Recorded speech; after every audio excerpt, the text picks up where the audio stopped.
कभी कभी दुनिया को बदलने के लिए तलवार नहीं, बस सच्चे शब्दों की जरूरत होती है। आज हम उस प्रकाश पुरुष की कथा सुनेंगे जिसने धर्म का नहीं, मानवता का मार्ग दिखाया। गुरु नानक देव जी, पहले सिख गुरु, जिनका जन्मदिन कार्तिक पूर्णिमा पर मनाया जाता है। जन्म और बचपन सन 1469, पंजाब की पावन धरती तलवंडी, आज का ननकाना साहिब। एक नवजात शिशु जिसके चेहरे पर अटूट शांति थी और आंखों में अपार करुणा। नाम रखा गया नानक। बचपन से ही वे अलग थे।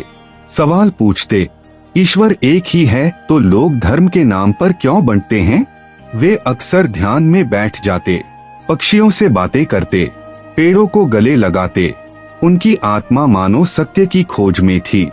रूहानी झलक। एक दिन उनके पिता ने कहा, नानक व्यापार सीखो। नानक माल लेकर निकले। रास्ते में भूखे साधु मिले, उन्होंने सारा सामान बांट दिया। वापस आए तो पिता ने पूछा, सब कहाँ गया? नानक ने शांत स्वर में कहा, सबसे बड़ा व्यापार सेवा है। यही था उनका जीवन सूत्र। वंद छक्को साझा करो, दिव्य ज्योति। कहा जाता है, एक दिन नानक नदी में स्नान करने गए। 3 दिन तक नहीं लौटे। लोग चिंतित थे, लेकिन जब वे लौटे उनके चेहरे पर अद्भुत तेज था। उन्होंने बस इतना कहा, ना कोई हिंदू ना कोई मुसलमान, हम सब एक हैं। यही से आरंभ हुआ उनका दिव्य संदेश। यात्राएं बटा उदासिया। गुरु नानक देव जी ने लगभग 4 यात्राएं की, जिन्हें उदासी कहा जाता है। वे पैदल चले हजारों किलोमीटर, कश्मीर से लेकर श्रीलंका तक, भारत से लेकर अरब देशों तक। हर जगह लोगों को संदेश दिया, ईश्वर एक है, एक ओंकार, हर इंसान बराबर है। सेवा सबसे बड़ा धर्म है। मेहनत, ईमान और सच्चाई से जीना चाहिए।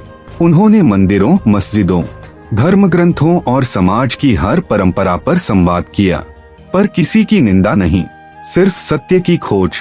कहते हैं, हर जगह जहां वे गए वहां का माहौल बदल गया। लोग प्रेम, दया और करुणा से भर गए।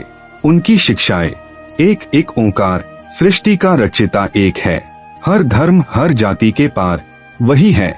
परमात्मा के नाम का स्मरण करो। 3 किरत करो, मेहनत करो, ईमानदारी से कमाओ। 4 वंड छक्को, अपनी कमाई दूसरों के साथ बांटकर खाओ। 5 सब मनुष्य समान।